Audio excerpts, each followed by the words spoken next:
Estamos en el memorial de Kennedy, 50 años del asesinato de John F. Kennedy. Mucho no se ha dicho, mucho se ha dicho, a veces en exceso de teorías, muchas de ellas mafufas, sacadas, no sé, de las mentes calenturientas, otras basadas, claro, en la evidencia con que se cuenta, otros tratando de desenterrar documentos y testimoniales. En fin, hay todo un asunto de investigación, de información en torno al tema. Y bueno, Rafael Cardona también pendiente, no contemporáneo, no, pero pendiente de lo que sucedió en aquella época. Él ha de haber tenido 12 o 13 años, cuando mucho, cuando murió Kennedy. Pero bueno, hoy nos trae a cuento nuevamente otra visión de esta historia que marcó sin duda a los Estados Unidos. Un antes de Kennedy, un después de Kennedy. Y tú, Mosca, sácate de aquí que no estás invitada al programa. Vas. Muy bien. Mucho gusto en saludarte. ¿Cómo estás, Pepe? Rafael? Un saludo para todo el público, un saludo para usted. Muchas gracias por escucharnos, por vernos. Ahora que dijiste que, Mosca, sácate de aquí. No, lo de Mosca, no, eso de que cuántos años tenía yo cuando lo de Kennedy. Yo creo que teníamos como 12 años. Yo tenía 13 años. 13 años, sí, 13 yo también. O sea que, bueno, ya no nos cocinamos a la primera ebullición, diría, ¿no? Al primer hervor. Pero, bueno, mira, yo no conocí, obviamente, al presidente Kennedy, solamente conocí a uno de sus grandes amigos, con quien hablé de esto y de otras cosas, el senador Mansfield, Mike Mansfield, que era el líder de los demócratas en el Senado, y lo fue muchos años, y era una especie de tutor del señor Kennedy. Entonces, siempre que se hablaba de este asunto, se salía por un lado. Pero ya que ahora nuestro admirado Jorge Castañeda ha hablado de los libros recientes que se han publicado, yo quiero hablar de un libro antiguo, que para mí es el mejor libro publicado en relación con el asesinato, y que se llama La muerte de un presidente, que es de uno de los grandes escritores americanos de formación periodística, que se llama William Manchester. William Manchester hizo también una gran biografía del general MacArthur, que se llama Un César americano. Entonces es un hombre inmiscuido, metido en la cultura americana, y habla un poco de esta cosa de las recopilaciones exhaustivas de la información. Y tiene una frase que a nosotros que vivimos de manejar información, la deberíamos tener grabada ahí, para no confundirnos en la vida con las cosas.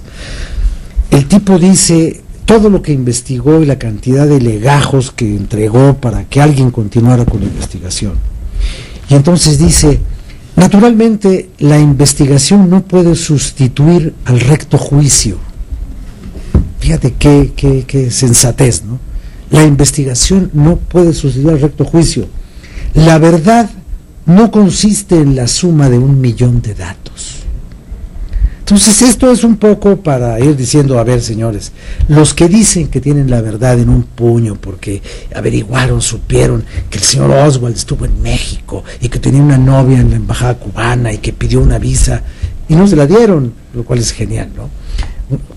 El que pide una visa es porque se quiere ir a Rusia, y desde Rusia no puede matar a Kennedy, ¿no? O sea, hay una cantidad de torpezas en algunos análisis de ese tipo que a mí me da mucha risa, ¿no? Pero al gobierno o al sistema americano le conviene mucho siempre la teoría de la conspiración externa, pero no hablan nunca de la conspiración interna. También un señor que vino 10 días a México asesinó a Martin Luther King, que como Kennedy tenía asuntos de derechos civiles. También un señor que vino a México y tenía una novia cubana asesinó a Robert Kennedy. También un señor que estaba colado con la embajada rusa en la calzada de Tacubaya asesinó a Malcolm X. Entonces esos asesinatos políticos, ahora falta también que digan que Booth fue enviado por el zar, ¿no? Y mató a Lincoln. A Booth también lo mataron, igual que Rubin mató a Oswald. Pero en fin, entonces, ¿por qué nos sigue importando de una manera o de otra la figura de Kennedy 50 años después de su asesinato? Yo tengo una explicación. Creo que por la misma razón por la que Kennedy ganó la presidencia de los Estados Unidos. Porque nosotros, el primer gran homicidio político o magnicidio del siglo XX, fue en 1914, en Sarajevo, no lo vimos por televisión. Y el asesinato de Kennedy lo vimos por televisión. Y lo vimos y lo vemos, y lo acabamos de ver hace un minuto. Y si tú quieres que la gente lo vuelva a ver, lo vuelven a ver ahorita.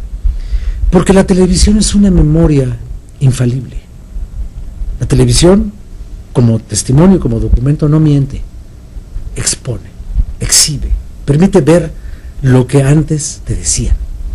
Entonces ese poder brutal de la televisión le dio a Kennedy la candidatura, y le dio a Kennedy o a su asesinato la inmortalidad, y a su figura ese paso hacia la leyenda, que es un paso pues que ahí sigue creciendo y creciendo y creciendo con el tiempo. ¿Por qué no sabemos quién mató a Kennedy?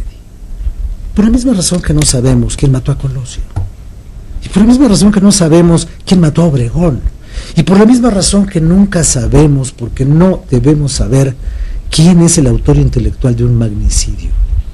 ¿Quién le disparó al Papa en la Plaza de San Pedro, que fue un magnicidio frustrado? ¿Quién? ¿Quién fue? No lo sabemos. No lo vamos a saber nunca, porque esas cosas, poco a poco quienes las saben se van desapareciendo, silenciando, callando. Yo creo que alguien que sabía la historia era la señora Kennedy.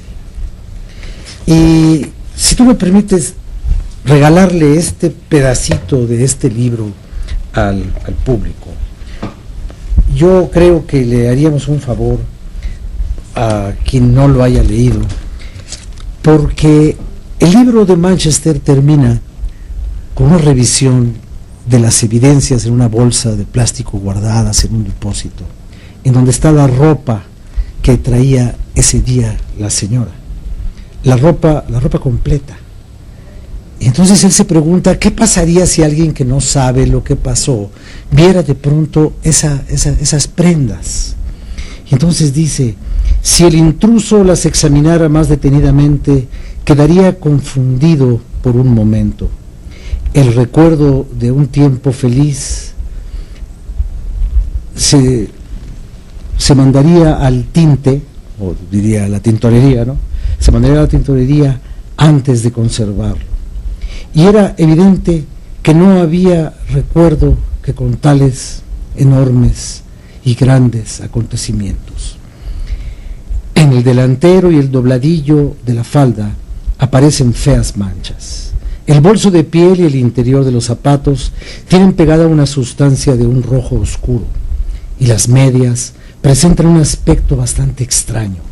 La misma sustancia las había salpicado con locos garrapateos, caligráficos, pero el tiempo y lo sutil del tejido lo han alterado. Los coágulos herrumbrosos se han ido fragmentando, yacen en diminutos y frágiles gramos en la felpa de la toalla. Al examinarlos minuciosamente, el intruso advertiría su error. Aquellas prendas, comprendería ahora, no se habían conservado por motivos sentimentales.